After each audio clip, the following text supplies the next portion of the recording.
Halloween, the night of October 31st, the eve of All Saints' Day, celebrated by children soliciting door to door for candy and treats.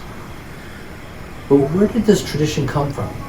And how did the customs associated with modern-day Halloween come to be? Turns out a lot of these customs date back centuries, changing over time, transforming from an ancient tradition to the flashy fright fest we know and love today.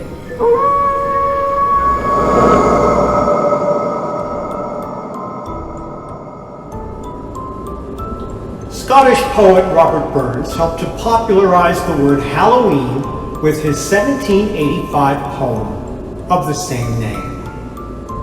Burns had an early interest in folklore and folk tales, and this deeply influenced his writing. Halloween is one of the longest poems Burns wrote, 252 lines. The poem encompasses both common folk practices and country life, winnowing the corn, cutting of the apples, and supernatural, small practical spells such as burning the nuts and the presence of witches and fairies. In this particular poem, he is generally regarded as a cultural anthropologist, marking down cultural traditions at a certain time period in Scotland. Visit the link below if you'd like to hear a rendition of Halloween by Robert Burns. So where does the name itself actually come from? It is actually two words combined together. Hallow, or holy person, refers to the saint celebrated on All Saints' Day, which is November 1st. The "een" part of the word is a contraction of eve, or evening before. So basically, Halloween is just an old-fashioned way of saying the night before All Saints' Day, also called Hallowmass or All Hallows' Day. This comes from the fact that November 1st is All Saints' Day, a Christian feast dedicated to celebrating the faithful departed, including all the saints. In Christian tradition, people start celebrating major feasts the night before they take place, like Christmas Eve, for example. Historians have linked Halloween to Samhain, the Celtic festival of the summer's end, celebrated in Ireland, Scotland, and the Isle of Man. According to Celtic mythology, the veil between the other world and our world thins during Samhain, making it easier for spirits and the souls of the dead to return. People would make offerings of food in order to get on the good side of these spirits and departed ancestors. All Hallow Tide, which includes All Saints' Eve or All Hallows' Day, All Saints' Day, and the subsequent All Souls' Day, celebrated on November 2nd, was initially celebrated in the spring during the early years of the church. Pope Gregory IV switched it to the current date in the year 837. His reasons were unclear, though influenced from Celtic factions of the church and the fact that it makes sense to commemorate death during the fall are possibilities.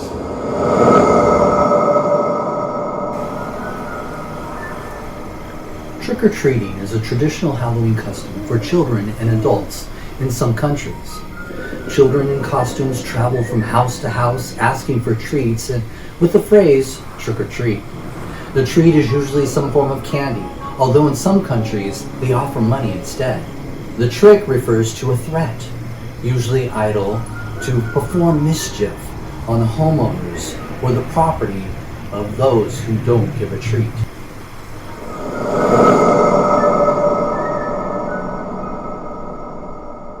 Modern-day trick-or-treating is a confluence of various traditions.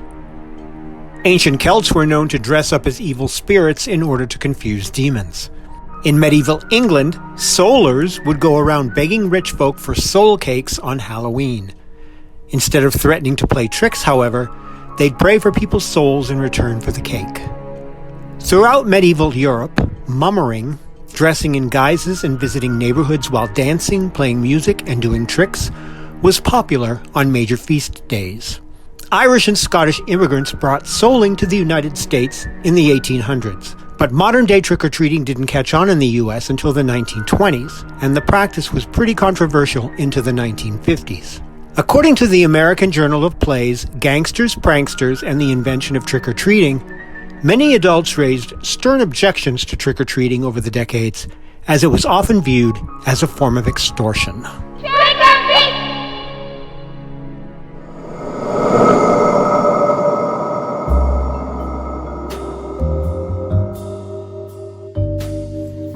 Trick or Treat, an original Halloween mystery story by John M. Floyd. The telephone and the doorbell rang at the same time.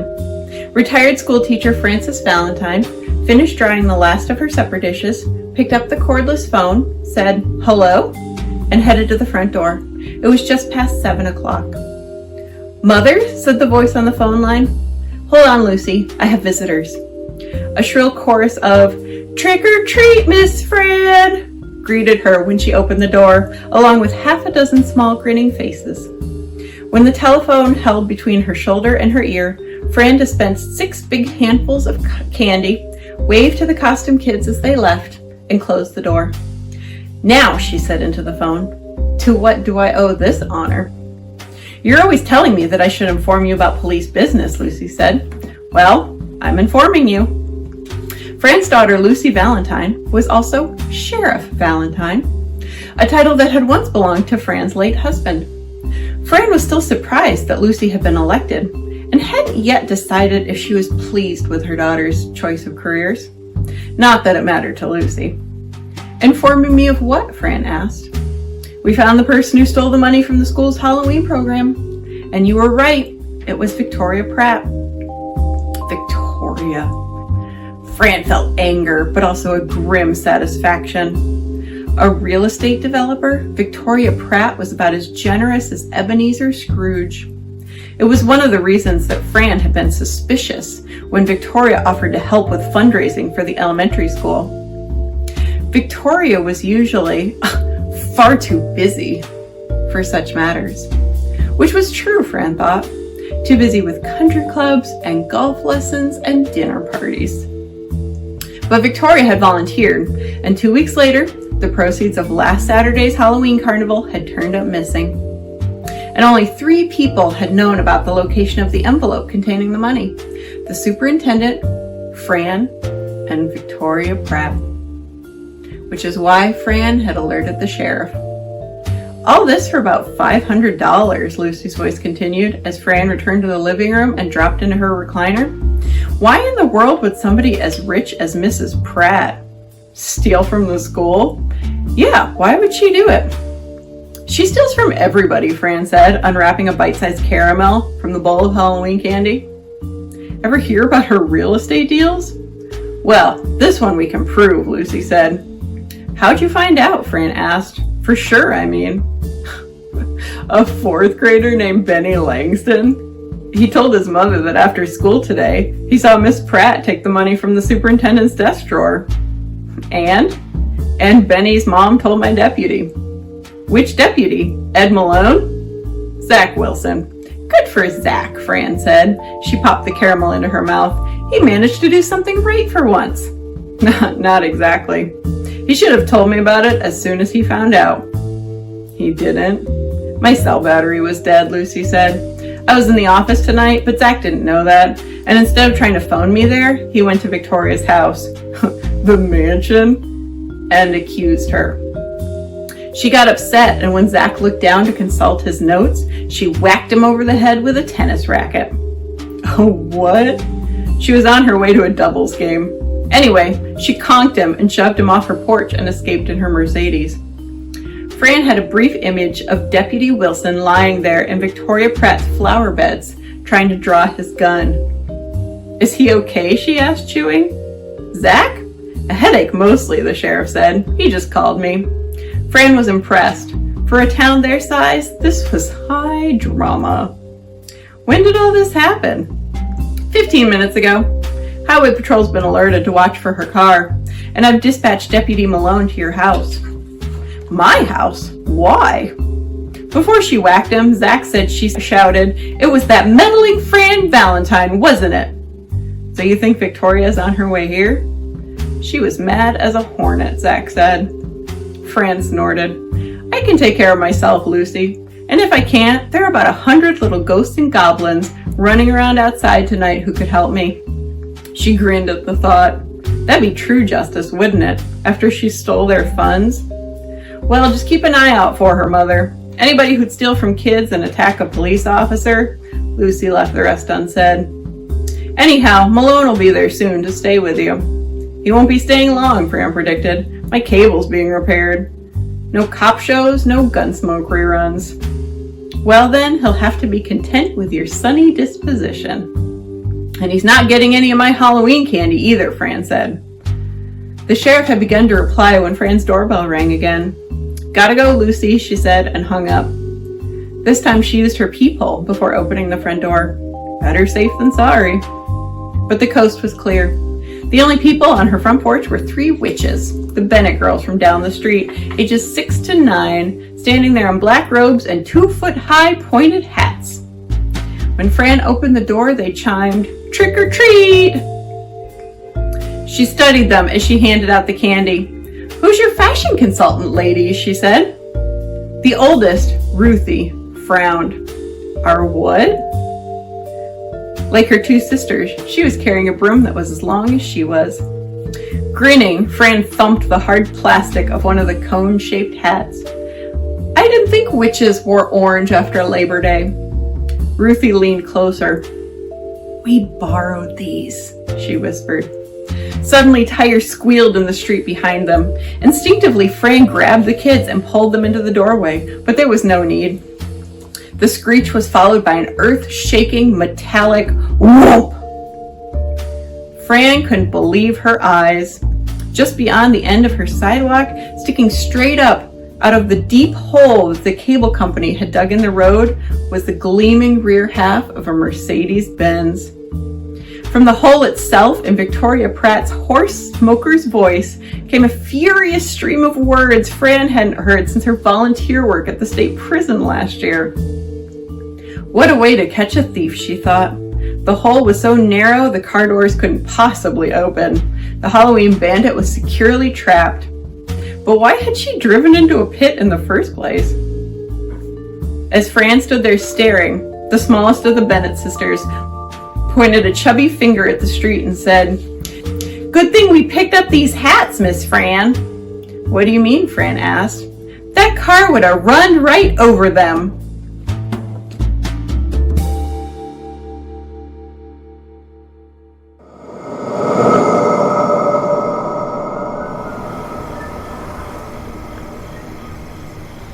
Halloween is most closely associated with pumpkins, but apples have played an important role in its history. After all, apples make numerous appearances in Celtic mythology and are often associated with the other world. Bobbing for apples remains a popular party game. Ladies would mark an apple and throw it into the tub. The thinking was they'd be destined to whoever pulled it out of the water. Bobbing for Apples by Sally Partridge. I wasn't supposed to be excited about Halloween. As my mom said, we don't want you wandering around by yourself at night. I wasn't supposed to be friends with the girl across the street either, only she never gave me a reason for that. I'd visit Lindell in the afternoons before my mom got home from work. Her house was bordered by a makeshift corrugated iron gate, like the entrance to a junkyard. We'd sit on her front porch with its tendrils of cracks, always keeping an ear open for the coughing of my mom's car, while her dog, Whiskey, howled and howled. She said it was because her family never fed it. She lied like that a lot. She once told me that she had buried a cat in a shoebox in the backyard, which I didn't believe for a second. But for all her lies, Lindell told the best stories. She told me about how they used to burn people on poles to use as lamps in ancient Rome, and about demons that wore people's bodies like coats without them even knowing. On the afternoon of Halloween, I made my way through the overgrown dandelions and weeds to the back of my house. My skull felt prickly, which happens when I'm overexcited. Lindell was waiting beneath the rotten fig tree, which smelled both sweet and sour at once. Starlings hopped around her black leather lace-ups to peck at the fallen fruit, alive with white maggots and ants. I noticed she was still wearing her faded blue school uniform, her hair braided into cute schoolgirl pigtails. A black ribbon dangled from her left hand. That's when I noticed the castor oil drum filled with water. "Did you bring me apples?" she asked. I held up the bag and her lips curled into a Cheshire cat smile. "Throw them in the water." I upended the ShopRite bag over the side of drum, sending the ruby red apples tumbling down where they bobbed on the surface like buoys. If you catch an apple in your mouth and throw the skin over your shoulder, it's supposed to land as the first letter of your true love's name. "Is that what we're doing? Is that what the blindfold is for?" She rolled her eyes. "Duh." Without speaking, she whipped the black ribbon across my eyes and pushed me forward. I staggered, but quickly recovered. I didn't like being blindfolded. Even though I could hear the starlings hoot and Whiskey howling in the front yard, I felt uncertain of my surroundings. I lifted my arms in front of me as if I was playing Marco Polo, extending my fingers until I finally felt the warped, rusty edge of the drum. As I leaned down, I could hear the thud of the apples hitting the side. I knew I was close to the surface, but I hesitated. The water smelled stale, like it had been standing for days. Behind me, Lindell started making chicken noises. "I'm doing it!" I shouted. I leaned down and opened my mouth, biting at nothing but my own teeth. I tried again, and my chin nudged an apple, sending it bouncing in the opposite direction. "This is hard," I whined. "Just keep trying." I stuck my face in the water, turning left and right until I felt something close. I opened my mouth wide and bit down triumphantly, but whatever it was tasted horrible. It was soft and moldy like a ball of dead leaves, only it tasted so bitter. I spat whatever it was back into the water, pulling my blindfold down around my neck. As the world clicked back into place, I could see little dead mice floating among the apples, their tiny faces screwed up in silent squeals. I watched as the one I had just bit into sank below the surface, leaving behind a trail of slimy gray entrails. I turned to Lindell in shock, but couldn't find my voice. She stared at me, with her neck craned like one of the starlings that littered her garden. "Happy Halloween," she said.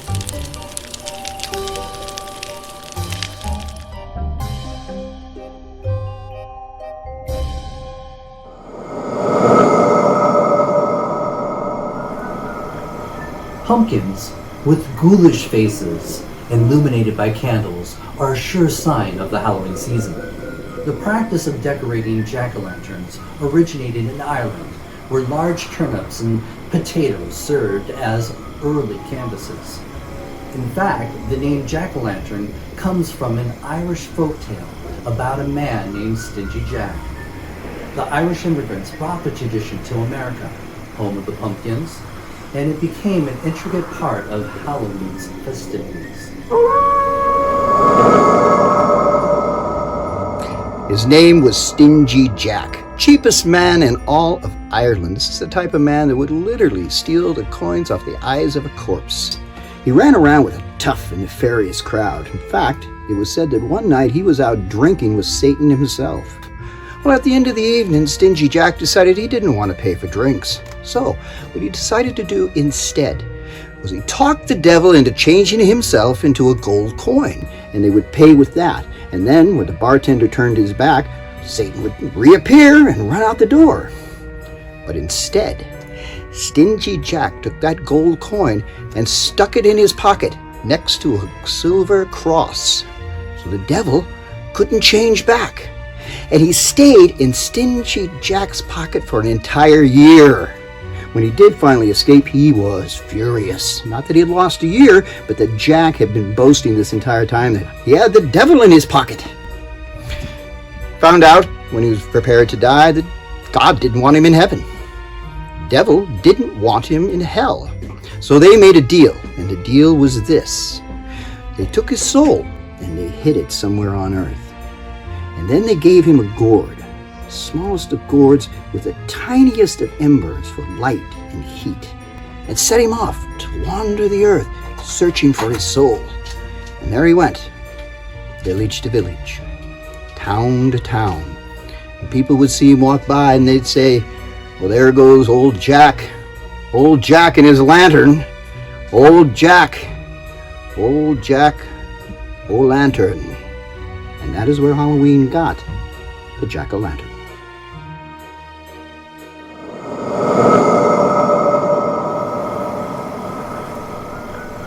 Since ancient times, ghost stories, tales of spirits who have returned from the dead to haunt places they left behind, have figured prominently in folklore and many cultures around the world. A rich subset of these tales involve historical figures ranging from queens and politicians to writers and gangsters, many who have died early, violent, or mysterious deaths. The association of the belief of ghosts of the dead returning during Samhain brings ghosts into the modern American Halloween, and in 1820, Washington Irving's short story, The Legend of Sleepy Hollow, became one of the first distinctly American ghost stories centered around the holiday. The Legend of Sleepy Hollow by Washington Irving. Many years ago, on a drowsy autumn afternoon, a lean and lanky stranger strolled into the quiet little village of Sleepy Hollow. He approached the village square, where the town bully, Brom Bones, stood with his gang of friends. Brom loved pranks and practical jokes.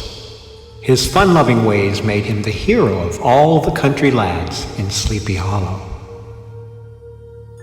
Spotting the newcomer, who was as skinny as a scarecrow, Brom bellowed, "Who or what is that?"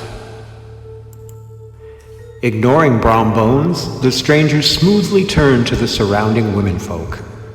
"The name's Ichabod Crane," he said. "I am the new school teacher." The ladies of Sleepy Hollow were charmed by Ichabod. Brom only laughed at this silly stork of a man. Ichabod was the master of his classroom, but he stayed on good terms with his students, especially if their mothers were good cooks. Brom never thought the laughable Ichabod could be his rival, but everything changed the fateful day Ichabod saw Katrina Van Tassel at a picnic. When Ichabod first spotted the beautiful Katrina, he forgot all about the picnic food. She was the loveliest girl in Sleepy Hollow. And her father, Mr. Van Tassel, was the richest farmer in the county. Though all the single men of the village wished they were Katrina's sweetheart, Brom Bones was her suitor. Katrina thought Brom was a little too sure of himself. To make the big bully jealous, she playfully flirted with both Ichabod and Brom. Unlike the other men, who were too scared of Brom to even try and woo Katrina, Ichabod was so love-struck that he never noticed the angry Brom. A few days later, Ichabod got an invitation to a Halloween party at the Van Tassel farm. At the bottom of the invitation, the flirtatious Katrina had added a note that said, "Please come." At Mr. Van Tassel's party, Ichabod outdanced everyone, even Brom Bones. Brom was angry that he had once again been outdone by the skinny schoolmaster. Then Brom saw Ichabod spill a salt shaker and nervously toss the salt over his shoulder. Brom had discovered the schoolmaster's weakness. He was superstitious. Now Brom had an idea how to get Ichabod out of the way. The sneaky bully told the guests a spooky story about a headless horseman who rode through Sleepy Hollow in search of a head. Superstitious Ichabod was frightened out of his wits. Brahms slyly said that the only way to escape the headless horseman was to cross the bridge located on the other side of the graveyard. After the party, Ichabod headed home. Brahms' scary story was still ringing in his ears as he entered the hollow. It was midnight as Ichabod slowly rode deeper into the hollow. Suddenly, Ichabod thought he heard the sound of galloping hooves. Ichabod's old plow horse galloped fast with fear, but the horseman's steed was much faster. Ichabod ducked as the horrible phantom whooshed his steel blade right over the schoolmaster's head. Slowly, Ichabod turned to look. It was the headless horseman, mounted on a fiery black steed, carrying a carved pumpkin head. The phantom flashed his sharp sword in the moonlight. Ichabod remembered what Brom Bones had said.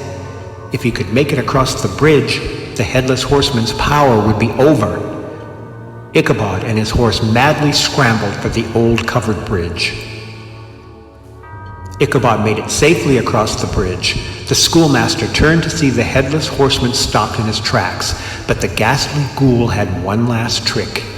He threw his flaming head straight at poor Ichabod. The next morning, the only trace of Ichabod was his hat, lying near a shattered pumpkin. Though some believed Ichabod had simply run off, many said the schoolmaster had been spirited away by the headless horseman.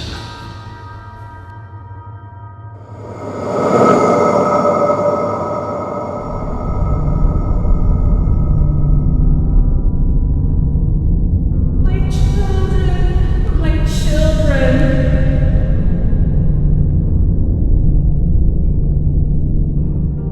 This is a story that the old ones have been telling to children for hundreds of years. It is a sad tale, but it lives strong in the memories of the people, and there are many who swear that it's true. It's the story of La Llorona, the weeping woman. Hair as dark as night slips down her back as she crouches low next to the river and sinks her hands into the cool water. A dress as white as her hair is black drapes over her frame. It's a haunting image, made even more eerie by the fact that there is no sound save the running water of the murky river. But then, the rough hiccup of a woman crying splits through the silence, growing louder and louder, until the woman with the long black hair and the white as white dress turns and looks directly at you with vengeful glowing eyes. Long years ago, in a humble little village, there lived a fine-looking girl named Maria. Some say she was the most beautiful girl in the world, and because she was so beautiful, Maria thought she was better than everyone else. As Maria grew older, her beauty increased, and her pride in her beauty grew too. When she was a young woman, she would not even look at the young men from her village. They weren't good enough for her. "When I marry," Maria would say, "I will marry the most handsome man in the world." And then one day, into Maria's village rode a man who seemed to be just the one she had been talking about. He was a dashing young man, the son of a wealthy rancher from the southern plains. He would play the guitar and sing so beautiful. Maria made up her mind that was the man for her. She knew just the tricks to win his attention by playing very hard to get. And the young man fell for her tricks. "Oh, that haughty girl, Maria, Maria," he said to himself. "I know I can win her heart. I swear I'll marry that girl." And so everything turned out as Maria planned. Before long, she and the ranchero became engaged, and soon they were married. At first, things were fine. They had 2 children, and they seemed to be a happy family together. But after a few years, the ranchero went back to his wild life of the prairies. He would leave town and be gone for months at a time, and when he returned home, it was only to visit his children. He seemed to care nothing for the beautiful Maria. He even talked of setting Maria aside and marrying a woman of his own wealthy class. As proud as Maria was, of course, she became very angry with the ranchero. She also began to feel anger towards her children because he only paid attention to them and ignored her. One evening, as Maria was strolling with her two children on the shady pathway near the river, the ranchero came by in a carriage. An elegant lady sat on the seat beside him and looked down on Maria as if she were a peasant. He stopped and spoke to his children, but he didn't even look at Maria. He then whipped the horses and without a second glance went on up the street. When she saw that, a terrible rage filled Maria, and it all turned against her children. And although it is sad to tell, the story says, in her anger, Maria seized her two children, pushed them down to the riverbank, held them under until they drowned, letting their lifeless bodies drift away. After she realized what she had done, a tremendous and horrifying grief took over. She ran down the bank of the river, reaching out her arms to them, but they were long gone. In mournful sorrow, she plunged herself into the deep, icy waters, letting the darkness envelop her. The next morning, a traveler brought word to the villagers that a beautiful woman lay dead in the bank of the river. That is where they found Maria and laid her to rest where she had fallen. But the first night Maria was in the grave, the villagers heard the sound of crying down by the river. It was not the wind. It was a woman mournfully crying, "Where are my children? What have I done?" Then they saw a woman walking up and down the bank of the river, dressed in a flowing white dress, the way they had dressed Maria for burial. On many a dark night, they saw her walk the riverbank and cry for her children, and so they no longer spoke of her as Maria. They called her La Llorona, the weeping woman, and by that name she is known to this day. Fate has damned her into searching for her children for all eternity. Now, children are warned not to go out in the dark, for La Llorona might snatch them and never return them. Since her death, many women have claimed to see La Llorona along the river's edge. While women tend to catch a glimpse of her long black hair or her flowing white gown, it is the men who more frequently hear her desperate pleas. "My children, my children," she's known to cry, calling for a son and daughter that have been long gone for over 100 years. So, as a word to the wise, don't rush out to save her, especially if you're a man. Should you find her in the depths of the river, those who have gallantly attempted to pull her from the water have been pulled under and sealed to a watery grave.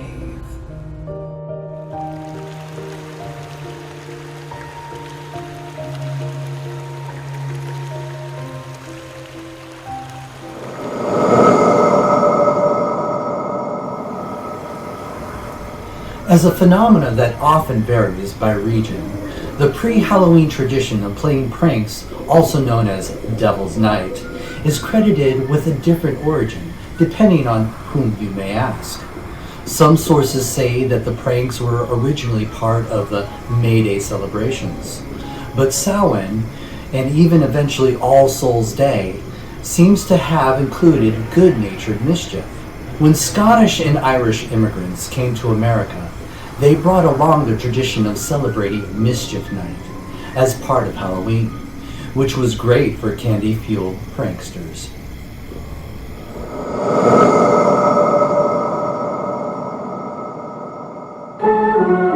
War of the Worlds, the greatest Halloween prank in American history, by Troy Brownfield.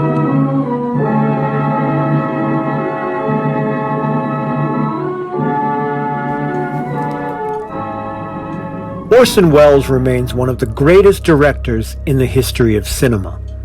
He was also the primary driver behind one of the greatest panics ever caused by a radio broadcast. On October 30th, 1938, the Mercury Theater on the Air radio program aired its adaptation of H.G. Wells' War of the Worlds. Presented in an innovative news broadcast style, the segment inadvertently created mass hysteria. Panic gripped the populace that October night when Wells and his accomplices delivered a fake news broadcast that convinced people that Martians had in fact landed in Grover's Mill, New Jersey. Approximately 1.7 million of the 6 million listeners that evening actually believed that an invasion was underway. The broadcast achieved the effect by employing a straight-faced style. They would present plot elements as breaking news, then shift away for moments of high tension, reporting into intentionally uncomfortable long stretches of music. By the end of the hour-long show, police had arrived at the CBS studios in New York to try to shut the program down. Wells would add a second disclaimer, one had aired at the beginning of the program, that the broadcast was a radio drama, but the effect had been achieved. Multiple contemporary accounts indicate there was less panic in the streets that subsequent reporting made it out to be. Nevertheless, Wells issued a public apology on October 31st. More than 12,000 newspaper and magazine articles were written about the event in its immediate wake. The War of the Worlds broadcast is still considered by many to be one of the greatest pranks ever pulled. Wells happily related the story throughout his life to build on his showbiz legend. Even in the immediate aftermath, as Wells took the microphone at the end of the broadcast to reassure the public that what they just heard was, in fact, a drama, he still had a wicked turn of humor, saying, "We annihilated the world before your very ears and utterly destroyed the CBS. You will be relieved, I hope, to learn that we didn't mean it and that both institutions are still open for business." He ended with, most appropriately, "That was no Martian. It's Halloween."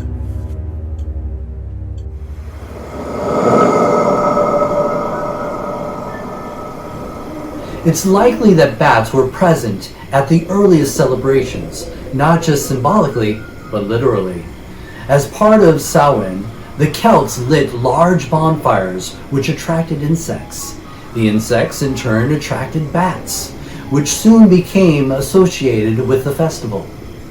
The medieval folklore expanded upon the spooky connotation of bats with a number of superstitions built around the idea that bats were harbingers of death.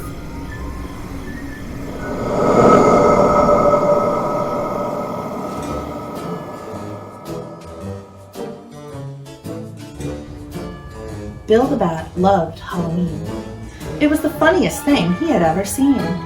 The kids dressed up like ghouls and ghosts. The boy called Nixon scared him most. Bill spent the night just flying around. To get a good look, he had to swoop down. The kids would all scream and scatter away. "A bat! A bat!" he heard them all say. Someone started a rumor some years ago. Let me think. How did it go? A bat could swoop down and get caught in your hair. And in your hair he would rest and his kids would live there. It is the silliest story. A bat would much rather be asleep in someone's attic or in a cave by the sea. But whatever the reasons, the kids like to run. At this time of year, to Bill, this was fun. He set himself down on the branch of a tree to rest for a second, and what did he see? The ghouls and the ghosts on the porch of the house, and tagging along was his friend, Mike the Mouse. The moon was full, the stars were bright, the perfect setting for a Halloween night. He leaped from the branch high into the air, swooping down on the kids, who then ran everywhere. With one swing of a broom that caught him just right, Bill was sent flying back into it. His vision was blurry when he finally came to, and Halloween night was over, done, through. Al the Owl from his perch was shaking his head. "I think you should take up the tango," he said. "It is a dangerous game you are playing, my friend. One day you may not wake up at the end." Bill thought for a moment. You were right, this is true. Maybe next year I'll just watch it with you.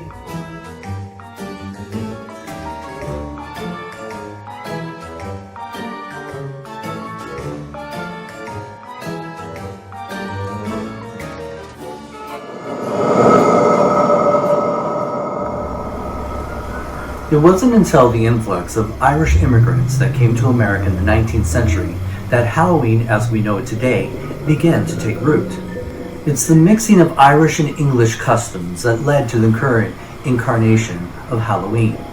Many young women especially believed that Halloween was the best day for divination, the practice of seeking knowledge of the future by supernatural means, and would often seek out fortune tellers to find out the name of their future husbands. These fortune tellers eventually evolved into the familiar devil-worshipping hags that have become a symbol of a holiday celebrating the macabre.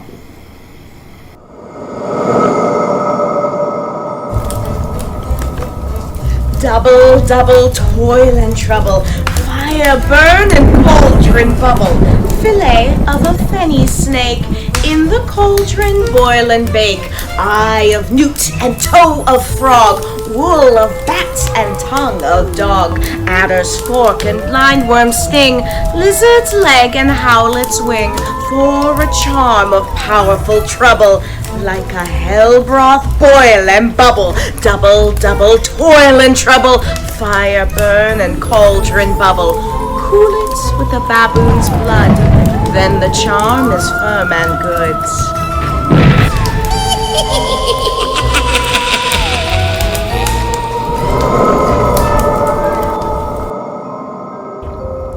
There was once a little girl who was very obstinate and willful, who never obeyed when her elders spoke to her. And so, how could she be happy? One day she said to her parents, "I have heard so much of the old witch that I will go and see her. People say she is a wonderful old woman and has many marvelous things in her house, and I am very curious to see them." Her parents, however, forbade her going, saying, "The witch is a wicked old woman who performs many godless deeds, and if you go near her, you are no longer a child of ours." The girl, however, would not turn back at her parents' command and went to the witch's house. When she arrived there, a woman asked her, "Why are you so pale?" "Ah," replied she, trembling all over, "I have frightened myself so with what I have just seen." "And what did you see?" inquired the old witch. "I saw a black man on your steps." "That was a collier," replied she. "Then I saw a gray man." "That was a sportsman," said the old woman. "After him I saw a blood-red man." "That was a butcher," replied the woman.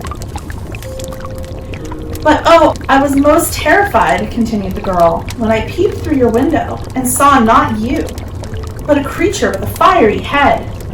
"Then you have seen the witch in her proper dress," said the old woman. "For you I have long waited, and now you shall give me light." So saying, she changed the girl into a block of wood and then threw it into the fire. And when it was fully alight, she sat down on the hearth, warmed herself, and said, "Ah, now for once it burns brightly." The end.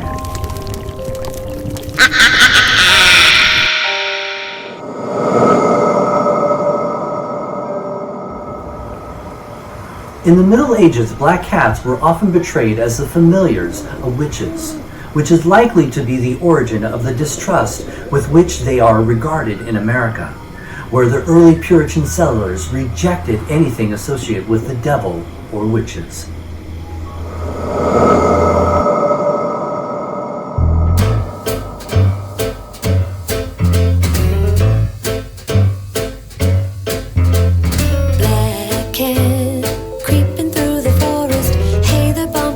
Jump aside. Black cat sneaking through the forest. A vulture circles the sky. Black cat creeping through the forest. Hey there, bumpy toe, jump aside. Black cat sneaking through the forest. A vulture circles the sky. She crawls by the spiders, hides from 'cause she's dressed in black like that. And when the full moon rises to beam a dreamy glow, she goes to sleep so she can sneak and prowl and creep tomorrow.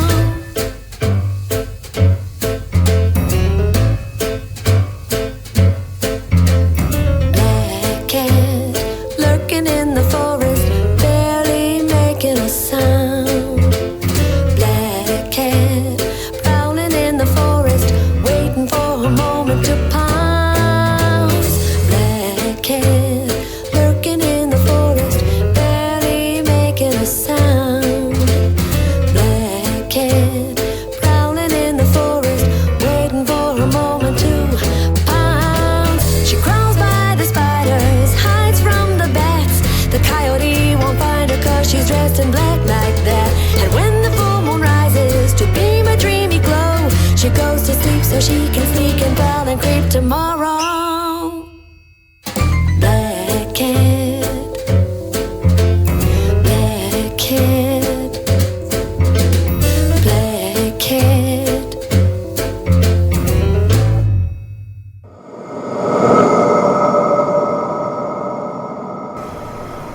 One popular parlor game often performed around Halloween is Bloody Mary. The legend consists of a ghost, phantom, or spirit conjured to reveal the future. She is said to appear in a mirror when her name is chanted repeatedly in a dim-lit or candlelit room. It is said that the apparition appears as a corpse that can be friendly or evil and often covered in blood. She is known to scream, curse, steal their souls, drink their blood, or scratch their eyes out. Some variations of the ritual call Bloody Mary by a different name. Hail Mary or Mary Worth are popular examples. This is the story of Bloody Mary. In the 1800s, there lived a young girl named Mary. Illness washed over the town where Mary and her family lived, quickly taking the lives of those afflicted. When the physician was unable to find a pulse, they would put a mirror under the nose of the victim, and if no condensation from their breath was present, the fallen would be assumed to be dead. But were they? Many cases of people who were pronounced dead, but weren't, happened quite often. So, to prevent someone from being buried alive, when someone would die, they would put a small hole in the coffin, placing a piece of string through the hole that was attached to a bell. The bell would hang on a stick that was close to the homes of the deceased. If they woke up from their coma in their grave, they would pull the string, ring the bell, and be exhumed. When Mary was bedridden and slowly died, she was laid in an unnailed coffin in an open grave, along with the string and bell attached. She wasn't buried due to the hope of her parents that she would once again awaken and the unnailed coffin would allow her an easy escape. Mary's parents didn't leave their house for the week following her being laid to rest in hopes that the bell would ring. But on the 7th day, after putting a mirror under her nose again and seeing no condensation whatsoever, a neighbor convinced them that she would not awaken. So they finally left their home, and the neighbor proceeded to bury Mary's coffin, believing that she was indeed dead. But on that day, Mary did awaken from her slumber.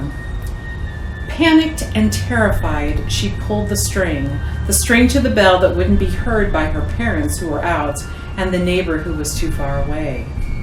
She pulled and pulled the string until the bell and stick fell to the ground. She began clawing and scratching at her wooden prison until her fingers bled. As her terrified screams and wails were muffled under 6 feet of dark, suffocating earth, she breathed her last breath.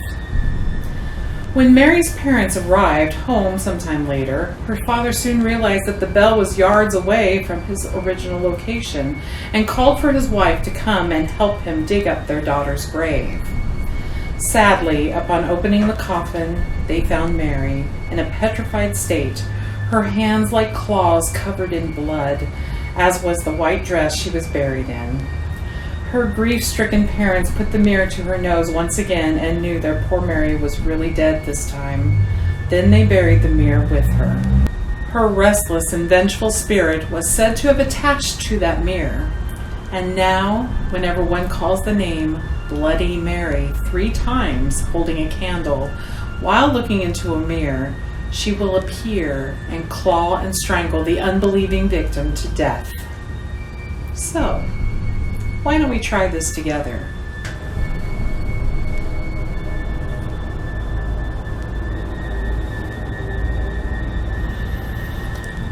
Bloody Mary, Bloody Mary, Bloody Mary. See, it's just a funny story.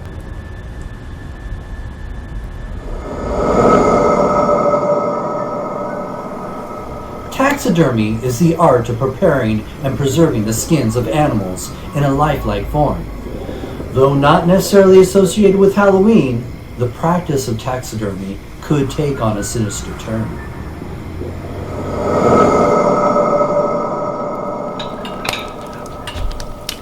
Oh, hello. Come in, out of the cold. It's dreadful outside tonight. The quintessential dark and stormy night, isn't it? I see you admiring my Halloween decorations.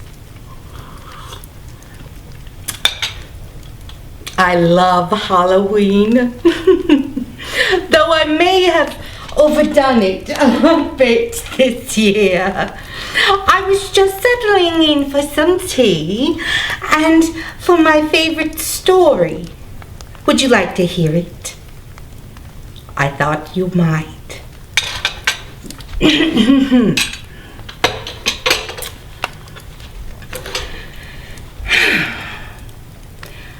Billy Weaver had traveled down from London on the slow afternoon train, with a change at Swindon on the way, and by the time he got to Bath, it was about 9.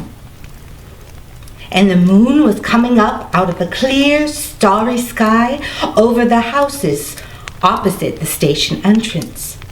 But the air was deadly cold, and the wind was like a flat blade of ice on his cheeks. "Excuse me," he said, "but is there a fairly cheap hotel not too far away from here?" "Try the Bell and Dragon," the porter answered, pointing down the road. "They might take you in. It's about a quarter of a mile up the street." Billy thanked him and picked up his suitcase and set out to walk the quarter mile to the Bell and Dragon. But now, even in the darkness, he could see that the paint was peeling from the woodwork on the doors and windows, and that the handsome white facades were cracked and blotchy from neglect. Suddenly, in a downstairs window that was brilliantly illuminated by a street lamp not 6 yards away, Billy caught sight of a printed notice propped up against the glass in one of the upper panes. It said, "Bed and a breakfast." There was a baby grand piano and a big sofa and several plump armchairs, and in one corner he spotted a large parrot in a cage. Animals were usually a good sign in a place like this, Billy told himself. And all in all, it looked to him as though it could be a pretty decent house to stay in. Certainly it would be more comfortable than the Bell and Dragon. On the other hand, a pub would be more congenial than a boarding house. There would be beer and darts in the evening and lots of people to talk to, and it would probably be a great deal cheaper too. He had stayed a couple of nights in a pub once before, and he had liked it. After dithering about like this in the cold for 2 or 3 minutes, Billy decided that he would walk on and take a look at the Bell and Dragon. Before making up his mind, he turned to go. And now a queer thing happened to him.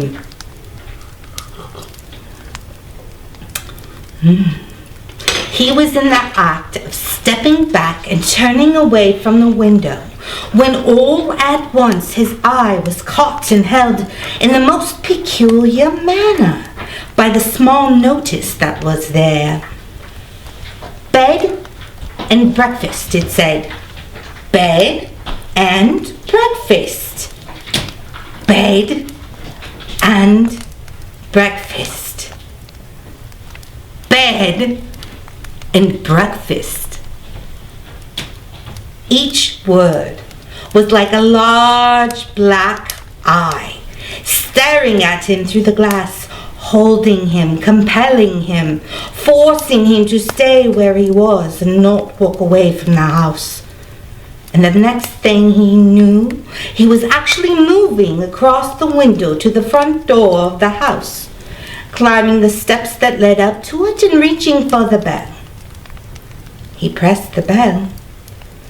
Far away in a back room he heard it ringing, and then at once, it must have been at once because he hadn't even had time to take his finger from the bell button, the door swung open and a woman was standing there.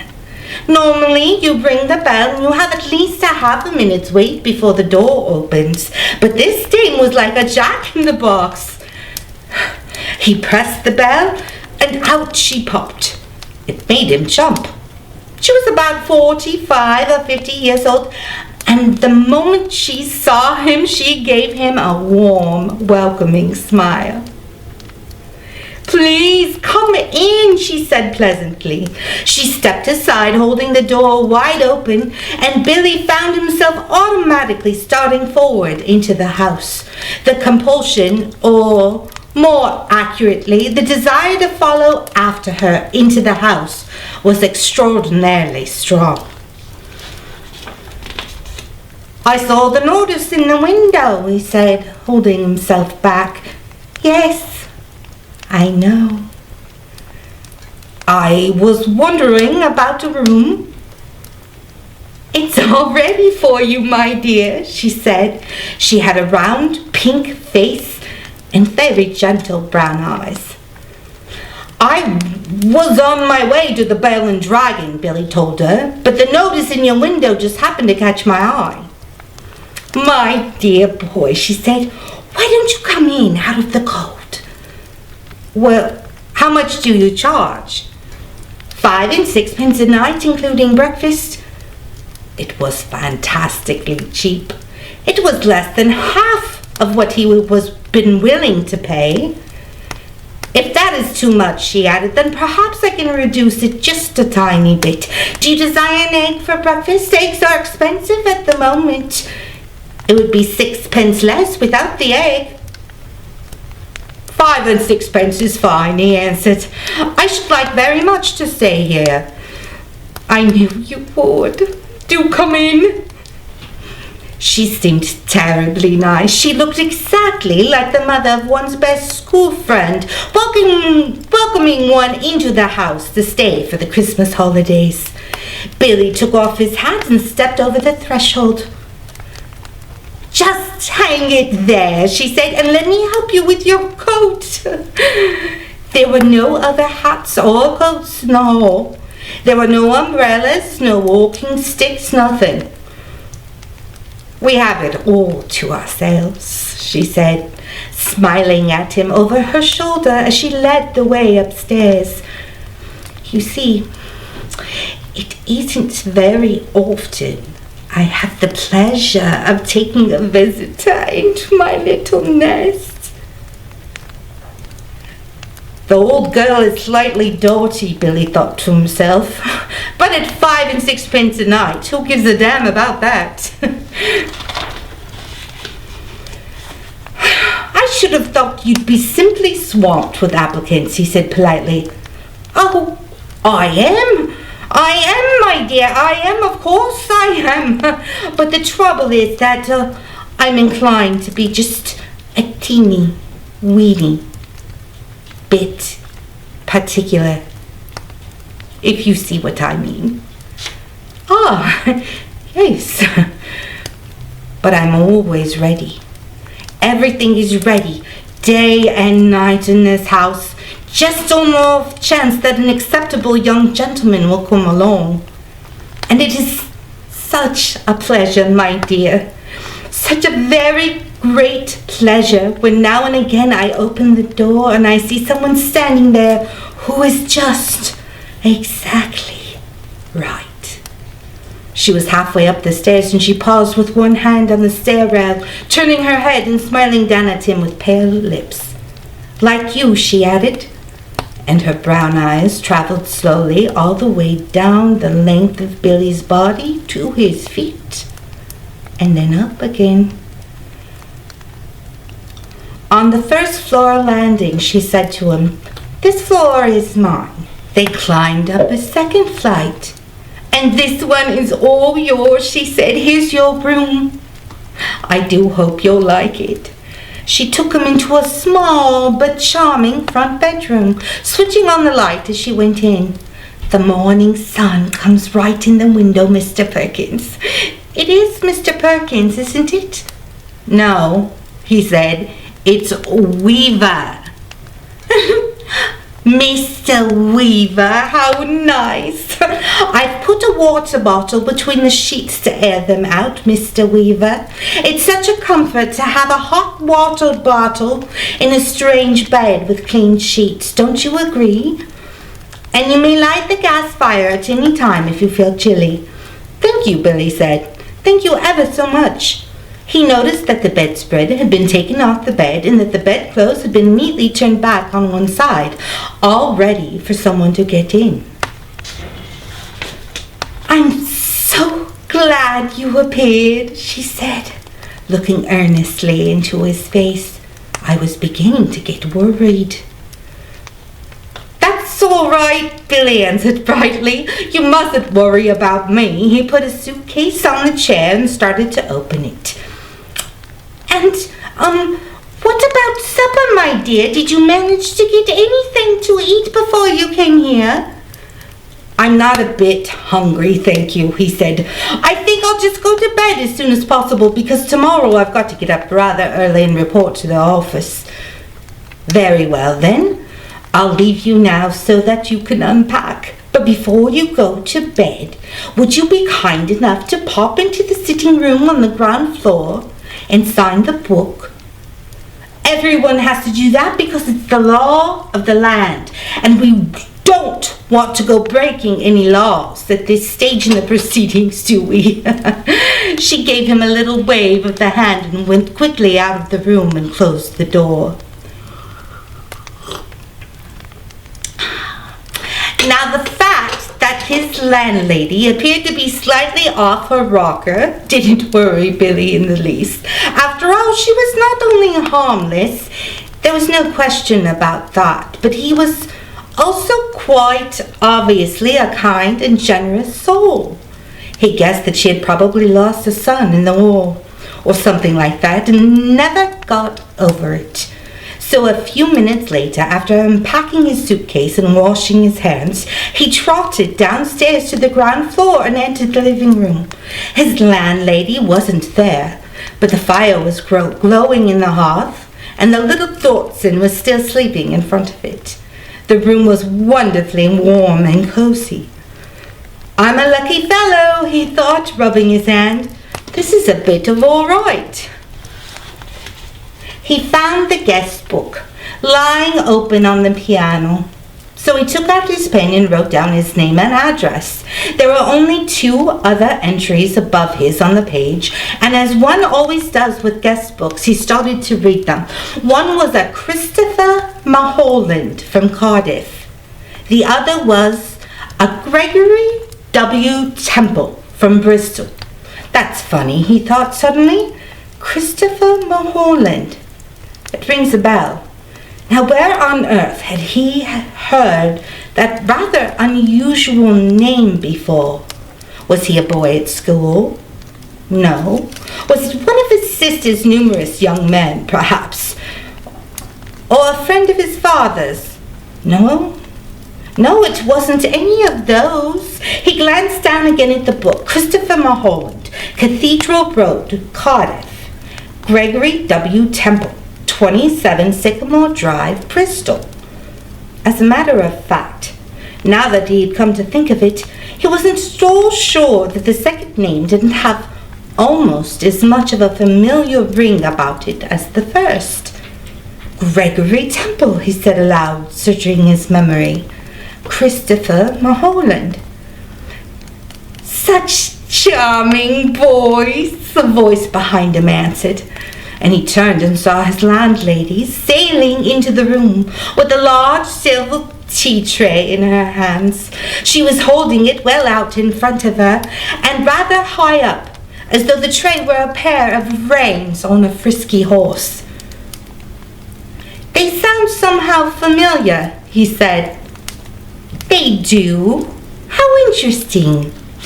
I'm almost positive I've heard those names before somewhere. Isn't that queer? Maybe it was in the newspapers. They weren't famous in any way, were they? I mean, famous cricketers or footballers or something like that? Famous, she said, sitting the tea tray down on the low table in front of the sofa. Oh, no, I don't think they were famous, but they were extraordinarily handsome. Both of them. I can promise you that. They were tall and young and handsome. Just like you, my dear. Once more, Billy glanced down at the book. Look here, he said, noticing the dates. This last entry is over 2 years old. It is? Yes, indeed. And Christopher Mulholland's is nearly a year before that. More than 3 years ago. Dear me, she said, shaking her head and heaving a dainty little sigh. I never would have thought it. How time does fly away from us all, doesn't it, Mr. Wilkins?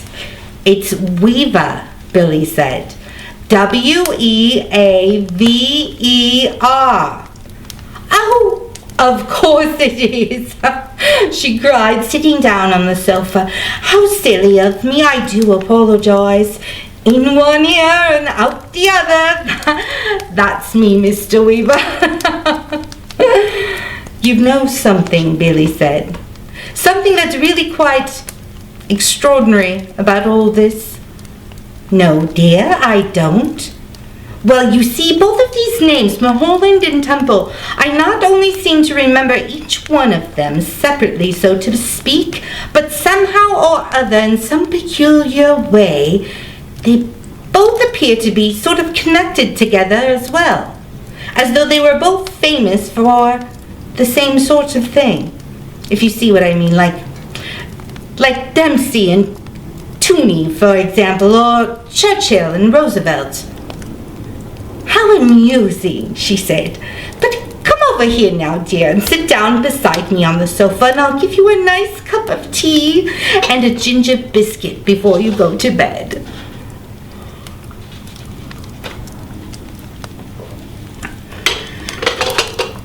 You really shouldn't bother, Billy said. I didn't mean you to do anything like that. He stood up by the piano, watching her. She fussed about with the cups and saucers. He noticed that she had small, white, quickly moving hands and red fingernails. I'm almost positive it was in the newspapers I saw them, Billy said. I'll think of it in a second, I'm sure I will. There is nothing more tantalizing than a thing like this which lingers just outside the borders of one's memory. He hated to give up. Now wait a minute, he said. Wait just a minute. Mulholland. Christopher Mulholland. Wasn't that the name of the Eton schoolboy who was on a walking tour through the West County? And then all of a sudden, milk? She said. Sugar? Yes, please. And then all of a sudden, Eton schoolboy, she said. Oh no, my dear, that can't possibly be right, because Mr. Mulholland was certainly not an Eton schoolboy when he came to me. He crossed the room slowly and sat down on the edge of the sofa, She placed his teacup on the table in front of him. "There we are," she said. "How nice and cozy this is, isn't it?" Billy started sipping his tea. She did the same. For half a minute or so, neither of them spoke, but Billy knew that she was looking at him. Her body was half turned towards him, and he could feel her eyes resting on his face, watching him over the rim of her teacup. Now and again he got a whiff of a peculiar smell that seemed to emanate directly from her person. It was not in the least unpleasant, and it reminded him, well, he wasn't quite sure what it reminded him of. Pickled walnuts, new leather, or was it the corridors of a hospital? Mr. Mulholland was a great one for his tea, she said at length. Never in my life have I seen anyone drink as much tea as dear sweet Mr. Mulholland. I suppose he left fairly recently, Billy said. He was still puzzling his head about the two names. He was positive now that he had seen them in the newspapers, in the headlines. Left, she said, arching her brows. But my dear boy, he never left. He's still here. Mr. Temple is also still here. They're on the 3rd floor. Both of them, together. Billy set down his cup slowly on the table and stared at his landlady. How old are you, my dear? She asked. 27. 27, she cried. Oh, it's the perfect age. Mr. Mulholland was also 27, but I think he was a trifle shorter than you are. In fact, I'm sure he was, and his teeth weren't quite so white. You have the most beautiful white teeth, Mr. Weaver. Did you know that? They're not as good as they look, Billy said. They've got simply masses of fillings in them at the back. Mr. Temple, of course, was a little older. He was actually 28, and yet I never would have guessed it if he hadn't told me. Never in my whole life there wasn't a blemish on his body. A what? Billy said. His skin was just like a baby's. There was a pause. Billy picked up his teacup and took another sip of his tea, then he sat it down again gently in its saucer. He waited for her to say something else, but she seemed to have lapsed into another one of her silences. He sat there staring straight ahead of him into the far corner of the room, biting his lower lip. That parrot, he said at last, you know something. It had me completely fooled when I first saw it through the window from the street. I could have sworn it was alive. Alas, no longer. It's most terribly clever the way it's been done, he said. It doesn't look in the least bit dead. Who did it? I did. You did? Of course, she said. And have you met my little Basil as well? She nodded towards the Dotson, curled up so comfortably in front of the fire. Billy looked at it, and suddenly he realized that this animal had all the time been just as silent and motionless as the parrot. He put out a hand and touched it gently on the top of its back. The back was hard and cold, and when he pushed the hair to one side with his fingers, he could see the skin underneath, grayish, black, and dry, and perfectly preserved.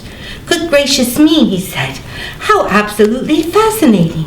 He turned away from the dog and stared with deep admiration at the little woman beside him on the sofa. It must be awfully difficult to do a thing like that. Not in the least, she said. I stuff all my little pets myself when they pass away. Will you have another cup of tea? No, thank you, Billy said. The tea tasted faintly of bitter almonds, and he didn't much care for it. You did sign the book, didn't you? Oh, yes. That's good. That's good. Because later on, if I happen to forget what you were called, then I can always come down here and look it up. I still do that almost every day with Mr. Mulholland and Mr.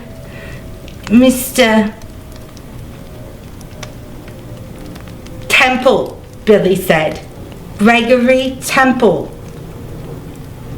Excuse my asking, but haven't there been any other guests here except them in the last 2 or 3 years? Holding her teacup high in one hand, inclining her head slightly to the left, she looked up at him out of the corners of her eyes and gave him another gentle little smile. No, my dear, only you.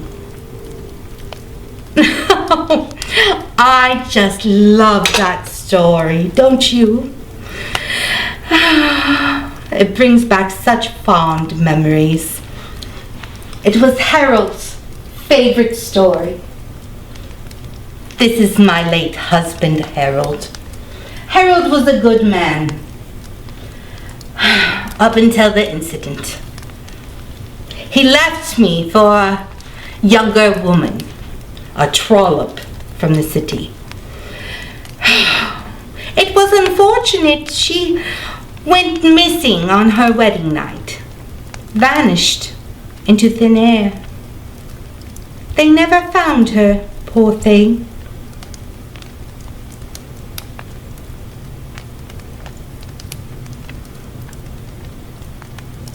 Happy Halloween.